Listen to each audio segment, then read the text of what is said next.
Hello friend, एक बार फिर से राम राम सारा ने। तो कैसे हैं आप सब लोग? आई होप कि आप सब लोग बहुत अच्छे होंगे।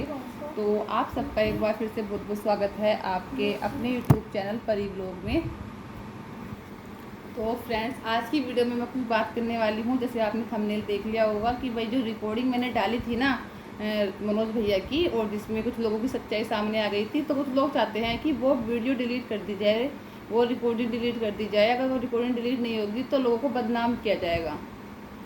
ऐसा कुछ लोग, मैं सोचती हूँ रोज़ वीडियो ना बनाऊँ, पर मैंने छोड़ दी थी। आज मैं टॉपिक भी चेंज कर दिया था, पर लोग बोलते हैं कि नहीं भी हमारे ऊपर तो वीडियो बनाओ। ठीक है, तो सबसे पहले मैं इस वीडियो में एक बात बताना चाहती हूँ। भावना दीदी जो कि मास्क लगाती हैं, ठीक है, तो लोगों का कहना है कि मास्क क्यों लगाती है, सुखन का है, ये है वो है। तो इस मैं दीदी को बोलना चाहूँगी, दीदी इस चीज़ से ना आपको कुछ फ़र्क नहीं पड़ना चाहिए कि आपको पता है, हमको पता है, आपकी फैमिली को पता है कि आप क्या हैं। तो फालतू में इन लोगों की बातों से को लेकर अपने ना माइंड डिस्टर्ब मत क्या करो। लोगों ने वो स्क्रीनशॉट तो लगा दिए जिसमें भावना दीदी ने कमेंट किए हुए हैं, यानी मन की कलम दी का नाम भावना है, लेकिन वो स्क्रीनशॉट नहीं लगाए जिनके नीचे उन्होंने ये सब रिप्लाई किए हुए हैं। उन्होंने खालिश कमेंट नहीं किए, ऊपर उनको ऐसा बोला गया है इसलिए उन्होंने नीचे रिप्लाई किया हुआ है। 2 दिन से बहुत मक्खन लगाया जाता था दीदी को, लेकिन वो मक्खन में नहीं आई तो लोगों ने उनको बदनाम करना शुरू कर दिया। और रही ये सूफन का है, ये है, देखो किसी को शौक नहीं होता है कि 24 घंटे ना मुंह पे मास्क लगा के रखे। किसी को शौक नहीं होता है। आप लोग भी नहीं लगा सकते, मैं भी नहीं लगा सकती, लेकिन किसी की बीमारी का मजाक उड़ाना, मास्क लगाती है, वायरस है, ये है वो है, किसी एक को नहीं बोल रही मैं ये, बहुत सारे लोग बोलते हैं उनको कमेंट में और वीडियो के थ्रू भी कि मास्क लगाती है। और वो कई बार अपनी वीडियो में बता भी चुकी हैं। अगर लोग उनके चैनल पे जाते हैं तो उनके चैनल की जो दूसरी वीडियो है वो इसी टॉपिक पर है कि वो मास्क क्यों लगाती हैं, तो जाके वहाँ पर देख लें। अब उनकी जो बीमारी है वो मैं इंग्लिश में बताऊँगी तो तुम लोगों को समझ में नहीं आएगा कुछ भी, लेकिन क्योंकि उनको कुछ पता ही नहीं है कि है क्या बीमारी। वे कितनी बार बता चुकी है, फिर भी लोग बोलते हैं हार्ट की पेशेंट है, ये तो हार्ट की पेशेंट है, ये तो बेचारी हार्ट की पेशेंट है, फिर भी यही बोलते रहते हैं। ठीक है, तो काला अक्सर भैंस बराबर, समझ में तो आने वाला नहीं है लोगों को। तो इसलिए मैंने सोचा कि क्या बताऊं यार मैं हिंदी इंग्लिश में इनको, तो फिर मैं थोड़ा सा बता देती हूँ कुछ लोगों को कि उनके जो है ना, जो फेफड़े होते हैं ना जिससे लोग सांस लेते हैं, तो उनके जो फेफड़े है ना उनमें इन्फेक्शन है। उनके फेफड़ों में इन्फेक्शन है। आदमी सांस लेता है, वो मुँह से लेता है, नाक से लेता है, और उनको इतनी सफाई में रहना पड़ता है कि अगर जरा सा भी बैक्टीरिया कहीं चला जाता है ना अंदर किसी भी चीज़ के थ्रू, तो उनको सांस लेने में दिक्कत होती है, उनको हेडेक हो जाता है, आई मीन सिर दर्द हो जाता है उनको, तो उनको बहुत ज़्यादा प्रॉब्लम आती है। तो जिस वजह से वो मास्क लगाती हैं। पिछले 16 साल से वो इसी कंडीशन में जी रही हैं। वो बाहर से बेशक वीक हो गई हैं, उनकी बॉडी बाहर से बेशक वीक हो गई है, पर वो अंदर से इतनी स्ट्रोंग है कि इस खतरनाक बीमारी को झेल रही हैं और 16 साल से इस बीमारी से लड़ रही हैं। डॉक्टर भी है मानते हैं, मतलब कि आश्चर्यचकित हो जाते हैं डॉक्टर कि ये पेशेंट कैसे इस बीमारी को 16 साल से झेल रही है, लड़ रही है इस बीमारी के साथ, क्योंकि उनमें जीने की इच्छा है, जीने की शक्ति है उनके अंदर। क्योंकि उनकी जो इम्यूनिटी पावर है ना वो इतनी कमज़ोर है ना, इतनी कमज़ोर है ना कि जिसकी कोई लिमिट नहीं है। बहुत जल्दी उनको बीमारी हो जाती है, बहुत जल्दी बीमार हो जाती हैं, और जब वो दवाई लेती हैं उस बीमारी की तो वो उनके अंदर उस दवाई से भी उनको कोई रिलैक्स नहीं मिलता है, क्योंकि उनका जो इम्यूनिटी सिस्टम है ना वो बहुत ज़्यादा लो है, बहुत ज़्यादा लो है। और उनको फेफड़ों में दिक्कत है, फेफड़ों में उनकी इन्फेक्शन है। तो जिस वजह से वो जो हमारे लंग्स होते हैं ना, लंग्स ही होते हैं हमारे साथ, आदमी सांस लेता है, और जब वो लंग्स में इन्फेक्शन हो जाता है ना तो उसमें कई बार पानी भी भर जाता है लंग्स में, और इसलिए वो 24 घंटे मुंह पे मास्क लगाना ज़रूरी है, क्योंकि उनको जीना है, उनके अंदर जीने की शक्ति है। अगर वो जिएंगी, अगर वो उनके अंदर, अगर उनकी हिम्मत टूट गई कि वो नहीं जी सकती, नहीं कर सकती, तो वो नहीं रह पाएंगी, लेकिन उनको अपनी फैमिली के लिए, अपने बच्चे के लिए, अपने हस्बैंड के लिए जीना है, तो इसलिए वो इस बीमारी से लड़ रही हैं। ठीक है, तो वो इसलिए मास्क लगाती है ताकि कोई भी बैक्टीरिया उनके किसी भी चीज़ के थ्रू उनके अंदर ना जाए और उनको फिर से सांस लेने में दिक्कत ना हो। तो भगवान इतनी खतरनाक बीमारी किसी अपने दुश्मन को भी ना दे, मतलब ये कहूँगी किसी दुश्मन को भी ना दे ऐसी बीमारी। और भावना दीदी भी बहुत जल्दी ठीक हो जाएं, और जो जैसी लैंग्वेज बोलता है वो उसी लैंग्वेज में उसको जवाब देती हैं। तो इसलिए शायद लोग उनसे जलते हैं। और किसी के कहने से दीदी आप सूफन का या कुछ नहीं हो जाएंगी। और जो लोग फादवा बोल रहे थे कुछ लोग, तो फावड़े से अगर नाक काटने के लिए बोलते हैं कि फावड़े से नाक काट देंगे, ये सिर्फ फ़ोन पर बोला जाता है, ओनली फ़ोन पर बोला जाता है। अगर किसी की हिम्मत है तो कोई सामने आके मार के दिखाए, जब जानूँ उसको असली। फ़ोन पर तो मैं कुछ भी मैं भी फावड़ा दिखा सकती हूँ, दांती भी दिखा सकती हूँ, तो थोड़ा ही कोई पिट लेगा, तुम खड़े रह जाओगे, कोई आके तुम्हारा फावड़े से नाक काट देगा और तुम वो अगला आदमी खड़ा होकर देखता रहेगा, नहीं। ठीक है, बोलो किसी को, पर एक लिमिट होती है चीज़ की बोलने की। ये नहीं होता कि फावड़े से नाक काट दूंगी, फावड़े से तरह मुंह काट दूंगी। अभी जब ये वीडियो जो है ना, जिस दिन मोनेटाइज होता है, अगर किसी का चैनल मोनेटाइज नहीं हुआ है और ये सब वीडियो हथियार दिखा रहे हैं, ये कर रहे हैं, तो जब चैनल मोनेटाइज के लिए जाता है ना हमारा, तो सबसे पहले रिव्यू में सारी वीडियो चेक होंगी। और जितनी भी ये वीडियो है ना गाली गलौच वाली, टांग चीर दूंगी, फाड़ दूंगी और मुंह फावड़े से नाक काट दूंगी, तो इस चीज़ से ना चैनल को बहुत बड़ी प्रॉब्लम हो सकती है। अगले बंदे अपने आप समझदार हैं, उनको अपने आप पता है क्या करना है क्या नहीं करना है। और फिर भाभी से मैं यही बोल दूँगी, दीदी आप सही हो, हम सबको पता है।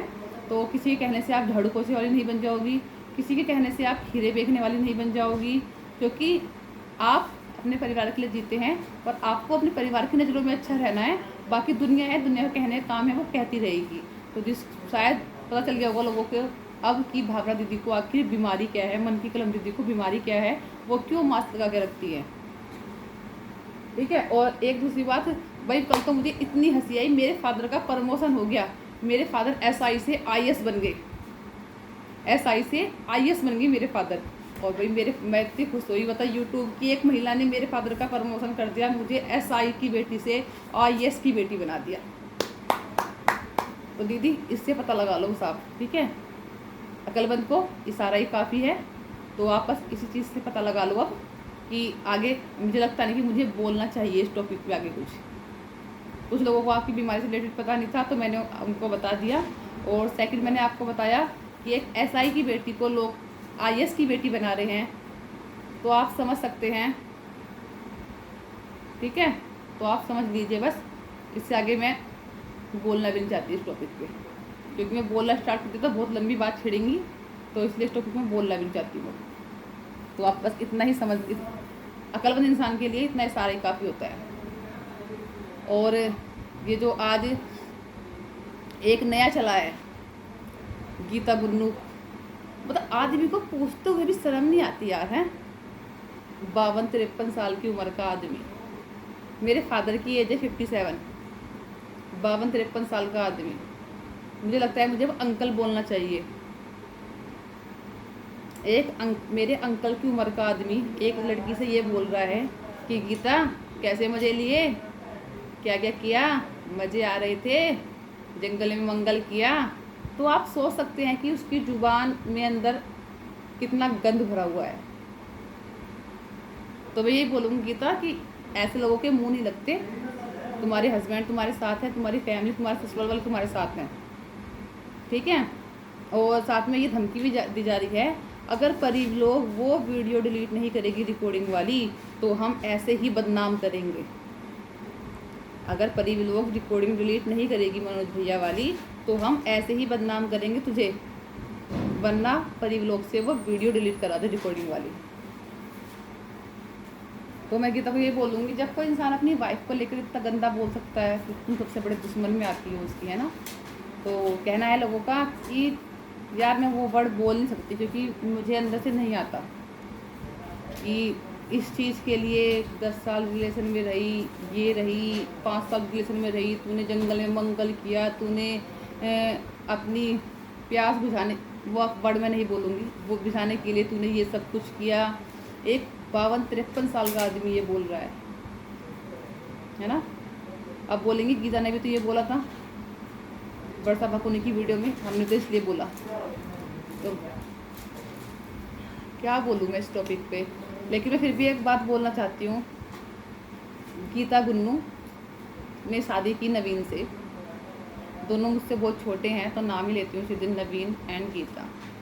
गीता का मैं मानती हूँ गीता 10 साल रिलेशन में रही नवीन के साथ, 5 साल रिलेशन में रही, चाहे 10 साल रिलेशन में रही, चाहे 7 साल रिलेशन में रही, चाहे उनके बीच कुछ भी हुआ रिलेशन टाइम में, लेकिन आज वही दोनों हस्बैंड वाइफ हैं। ऐसा तो नहीं है ना कि गीता ने किसी और के साथ शादी कर ली और नवीन ने किसी और के साथ शादी कर ली, और शादी से पहले इनका रिलेशन था, उसमें इन्होंने बहुत सारी गलत बातें की और अब ये अलग अलग हो गए, शादी किसी और से की। अरे कोई बंदा 10 साल रिलेशन में रहा हो, 5 साल रिलेशन में रहा हो, इससे क्या फ़र्क पड़ता है तो दोनों हस्बैंड वाइफ ना। आज के टाइम में दोनों एक साथ हैं, एक दूसरे के सपोर्ट में खड़े हैं। सबसे बड़ी बात ये है। तो उसने क्या गलत किया? क्या जिस बंदे के साथ हम शादी कर रहे हैं, वो आजकल हर किसी की लव मैरिज होती है, बहुत कम लोग होंगे जिनकी अरेंज मैरिज होती है, तो हर कोई रिलेशन में रहता है, तो क्या उस रिलेशन को इसी गलत नज़र से देखा जाता है?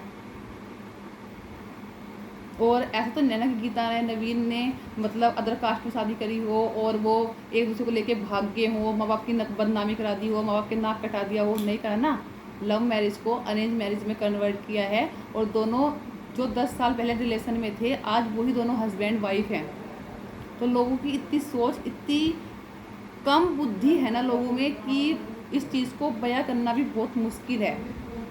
मतलब अगर एक हस्बैंड वाइफ, एक कपल, एक गर्लफ्रेंड बॉयफ्रेंड रिलेशनशिप में है और फिर वही बॉयफ्रेंड गर्लफ्रेंड शादी कर लेते हैं, लव मैरिज को अरेंज मैरिज में कन्वर्ट कर लेते हैं, समाज के सामने, घर वालों के सामने शादी कर रहे हैं, तो इसमें कौन सा पाप किया लोगों ने? कौन सा पाप किया लोगों ने? और एक तरफ ऐसा है कि एक आदमी, 2 हस्बैंड वाइफ हैं जिनके 3 बच्चे हैं, और उसी बीच एक दूसरा आदमी आ जाता है उस औरत की ज़िंदगी में, और वो औरत अपने पति का जीना हराम कर देती है। उसका पति सुसाइड कर लेता है, 2 लोगों से परेशान होकर सुसाइड कर लेता है। उसके बाद वो औरत अपने बच्चों को छोड़कर दूसरे मर्द के साथ चल जाती है।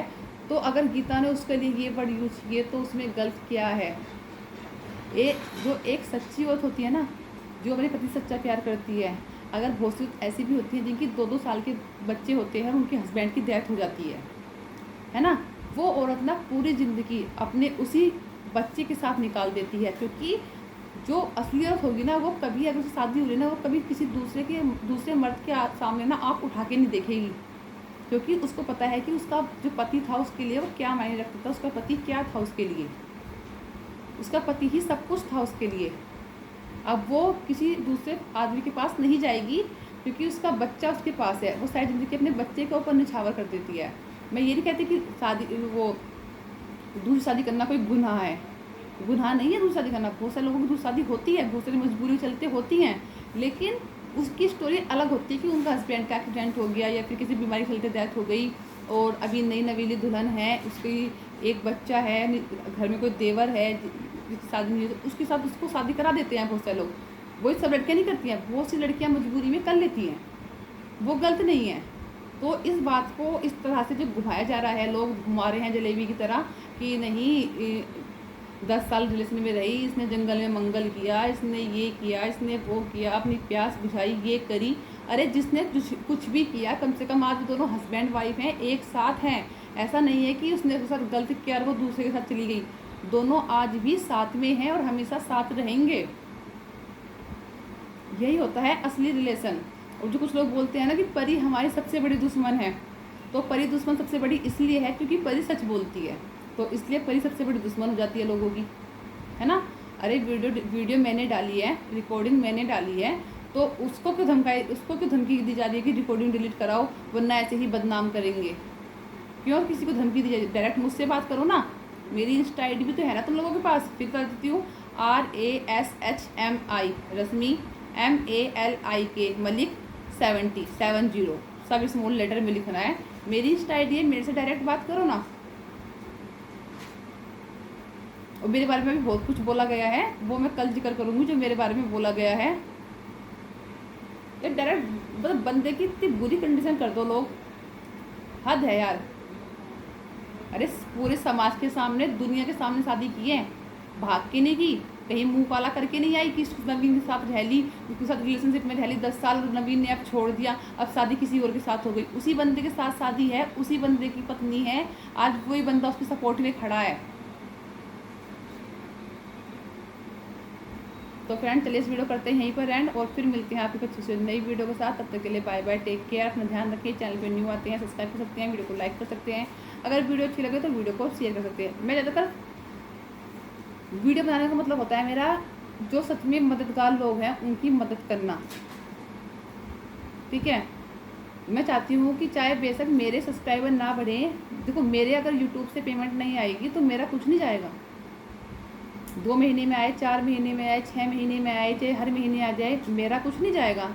क्योंकि ऐसा नहीं है कि यूट्यूब से पैसे आएंगे। जब हर कोई आता है यूट्यूब पर पैसों के लिए ही है, ये बात बिल्कुल एक सच, कड़वा सच है कि यूट्यूब पर पैसों के लिए ही लोग आते हैं।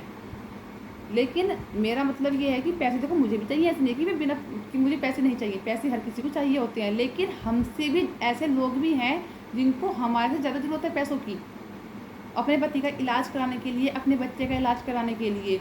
तो मैं सोचती हूँ कि अगर मेरे पास नहीं भी आएंगे ना पैसे, कोई मतलब नहीं है। लेकिन जिनको सच में रियल में ज़रूरत है पैसों की, उनको लोग, उनके सब्सक्राइबर बढ़ने चाहिए, उनकी वीडियो वायरल होनी चाहिए। आज साक्षी विवेक गहलोत के 87,000 सब्सक्राइबर हैं, और मैंने उनकी सपोर्ट में जब वीडियो बनाई थी, जब वो यूट्यूब पर पहली बार आई थी, उनके मात्र उस टाइम पर 700 कुछ सब्सक्राइबर थे। और जब मैंने सरिता के लिए वीडियो बनाई थी, सरिता राघव के लिए, उस टाइम पर उनके भी 1000 सब्सक्राइबर थे, और आज उनके 10,000 से ऊपर सब्सक्राइबर है। तो मैं ऐसे लोगों पर वीडियो बनाना पसंद करती हूँ जो सच में ही ज़रूरतमंद होते हैं, जिनकी सच में लगता है कि मुझे हाँ ये ज़रूरतमंद है, इनके लिए वीडियो बनानी चाहिए। देखो वो कहाँ कहाँ पहुँच गए, एक 10,000 से ऊपर है, एक 86,000 से ऊपर है, और मेरे आज तक 10,000 भी नहीं हुए, 8,500 ही हैं। लेकिन ये संतुष्टि है इस चीज़ से कि जिनको मैं चाहती थी कि उनके सब्सक्राइबर बढ़ जाएँ, उनके सब्सक्राइबर बढ़ गए, क्योंकि उनको रियल में ज़रूरत है इस चीज़ की। आगे कुछ नहीं कहूँगी, धन्यवाद, इसका यही एंड करती हूँ। और I am not SI daughter, SI की डॉटर हूँ, आई एम IS की डॉटर। हाँ, तो लोगों कहना है कि हाँ, लोगों कहना है कि I am not daughter of SI, I am daughter of IS। तो देखो मेरे पापा का प्रमोशन कितना बड़ा कर दिया है इन लोगों ने, मेरे पापा को SI से इन्होंने IS की डॉटर बना दिया है। तो भाई क्या कहें इनके बारे में, क्या ना कहें, कुछ नहीं कह सकते हम इनके बारे में, ठीक है। कल जब रात मेरे हस्बैंड ने भी वीडियो देखी और मैंने वीडियो देखी, हम हंसते हंसते पागल हो गए। मैंने तुरंत पापा को फ़ोन किया, पापा आप तो IS बन गए बिना प्रमोशन के, बिना किसी चीज़ के, सीधे SI से IS बन गए हो